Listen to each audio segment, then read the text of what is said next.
Kochie's Business Builders is proudly supported by our partners who are putting small business first. This week on Kochie's Business Builders, an events company building resilience in young refugee women. A Melbourne wine bar keeps its lights on with the glass half full, and how your business can become resilient now and into the future.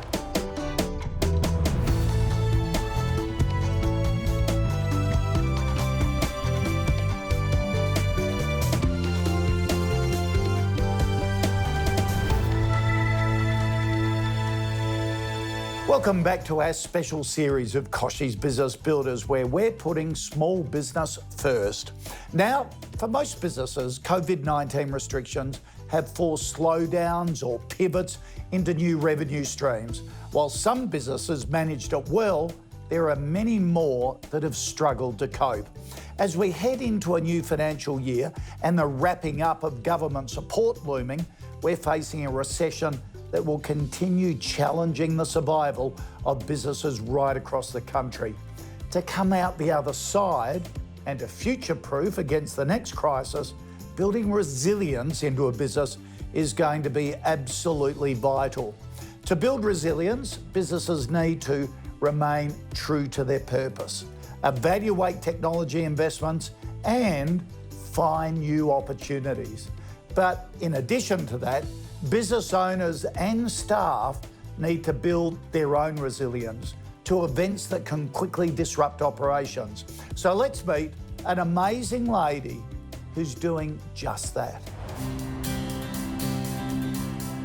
Hi, I'm Jane Marks and I'm the founder of Merchant Road Events. Merchant Road is a creative event management business. We host, style and create event experiences. In addition to the commercial aspect of the business, we also run an 8-week paid training program for young women from refugee backgrounds who are experiencing various barriers to employment. Resilience is really key. I draw a lot of inspiration personally and professionally from the resilience of the young women in our program. We are really committed to pushing ourselves creatively and delivering exceptional experiences for our clients and their guests. And I'm really proud of our team and of the young women who we've had through our program. The business definitely has its challenging moments. There have been countless times where I have really drawn inspiration from the resilience of the women who we work alongside. What a wonderful initiative to help build the resilience of refugee women and the communities they're from.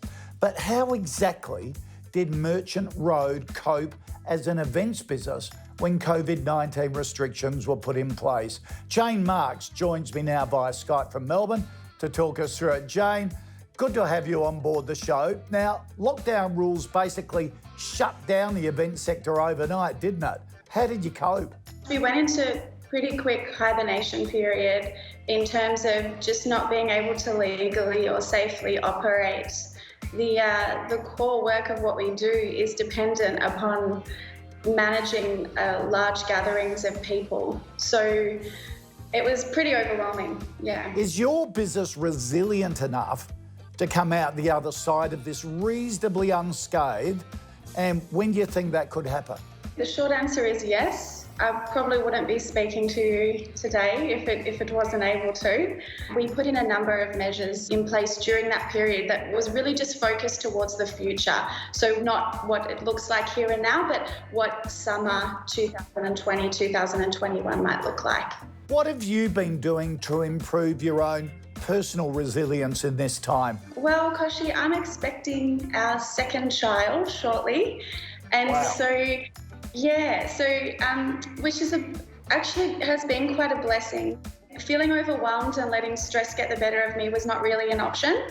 I think a lot of business owners having a little bit of time out helps their anxiety or, helped them through a really difficult time. But for me personally, It's been very important to continue to work and to be able just to really focus on things that I hadn't been able to focus on before professionally. So upskilling. That's a great opportunity to really build up your own expertise in managing a business, financial controls and the like. Good on you for doing that. What measures have you got in place long term to ensure you can ride out the recession? This could go for a while, couldn't it?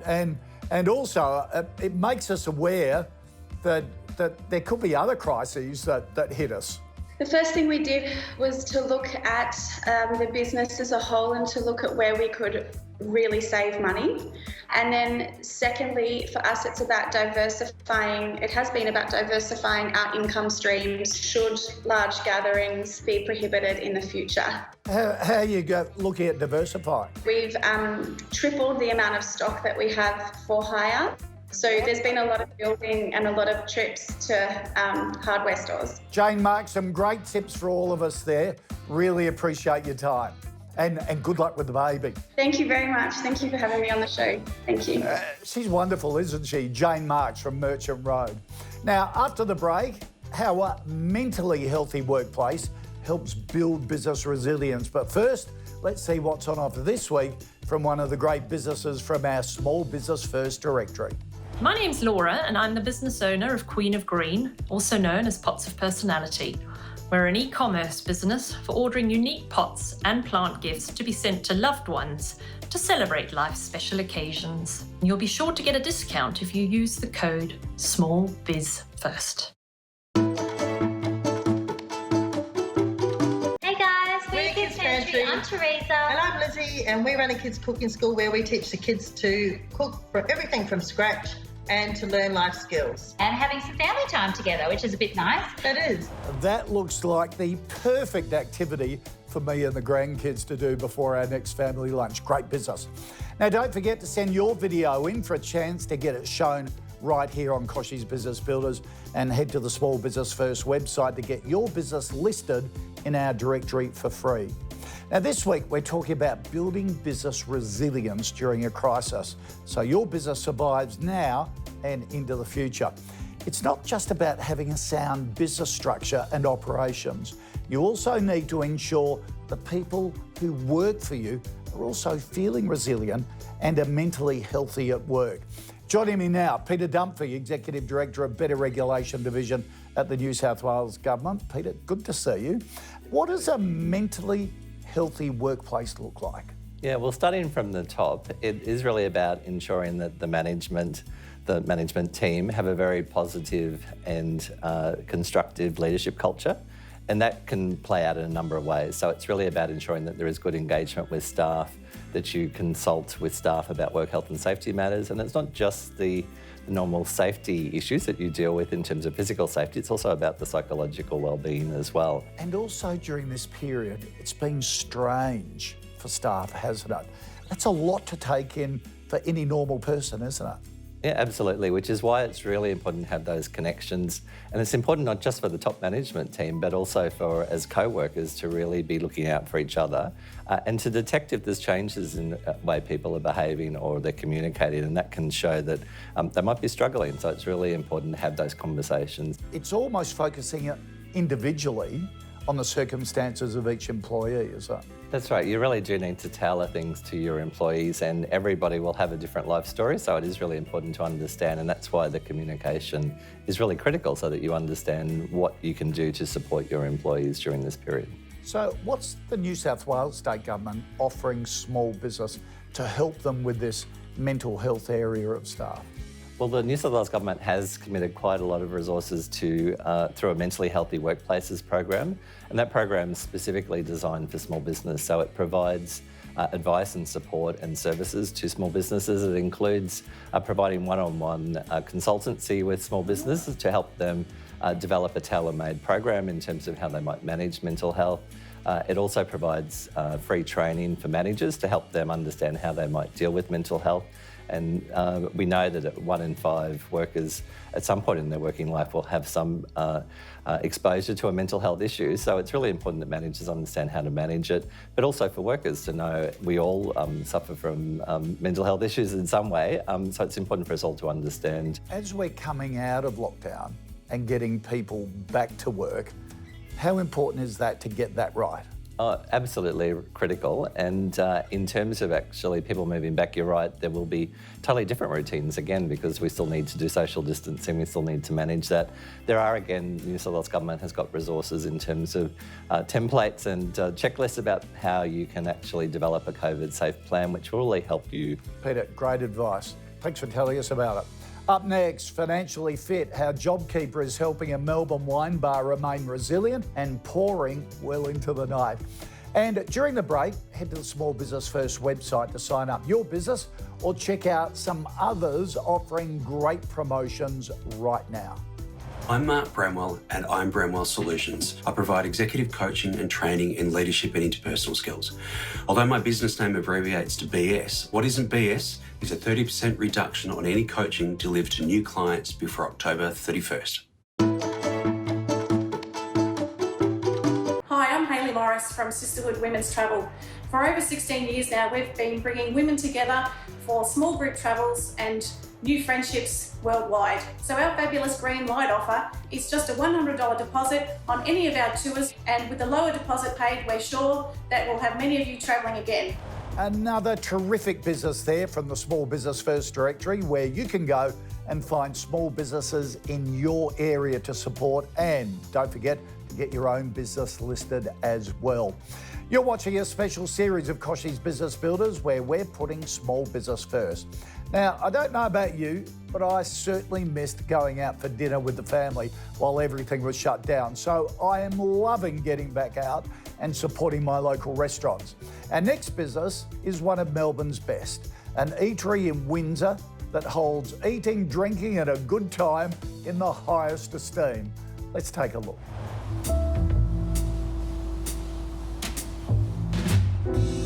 Hi, I'm Nicholas Coulter, the owner of Neptune Food and Wine.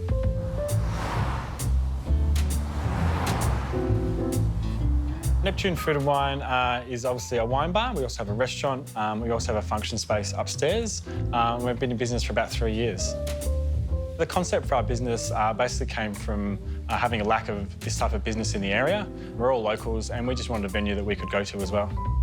We also have 3 other venues and they're all Asian restaurants, so we felt this one would be complementary to the other restaurants. The first part of Neptune is the patio. We've got a nice kind of recessed alfresco area. Then you move into a nice, really big open bar area. And then at the back of the venue, we have a nice dining room where people can enjoy dinner or a long lunch. We like to think of ourselves as like a local wine bar. We like to have that fun, easygoing personality and that kind of venue that people can come to kind of once or twice a week and get to know the bartenders. I guess what keeps me going is the people. So obviously I meet a lot of people through my job, whether it be staff or customers, suppliers. It's always a different day when you come to work. You never have the same day twice. And I just like being around that kind of lively atmosphere. Like all restaurants and bars, Neptune was hit hard when the lockdown and restrictions hit. But now as the whole industry rebuilds, hospitality businesses are quickly putting new plans in place. Co-owner Nick Coulter joins me now to share his story of business resilience. Nick, good to see you. What was your response as a business owner to lockdown laws? How worried were you? I believe it was a Sunday afternoon and then the announcement came out and we all realised it was happening and it was close up shop from Monday morning. So I guess, on Monday morning we kind of came in and evaluated everything and tried to make some plans about what we could do to get through. What did you do to keep the business afloat and your staff employed? So basically everything, the restaurant was all consumed on premise or within the building. So we basically had to spin everything to be consumed off the premise. So we did takeaway bottle shop for wines, beers, converted as many of our meals as we could to a takeaway or a cook at home option.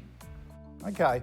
Do you think the business could have been as resilient in this crisis if you didn't have access to the government's JobKeeper stimulus? No, I don't think so. Like initially it was just myself and one chef running the operations. which gave us kind of very limited scope of amount of food we could produce and the amount of hours I could have the store open.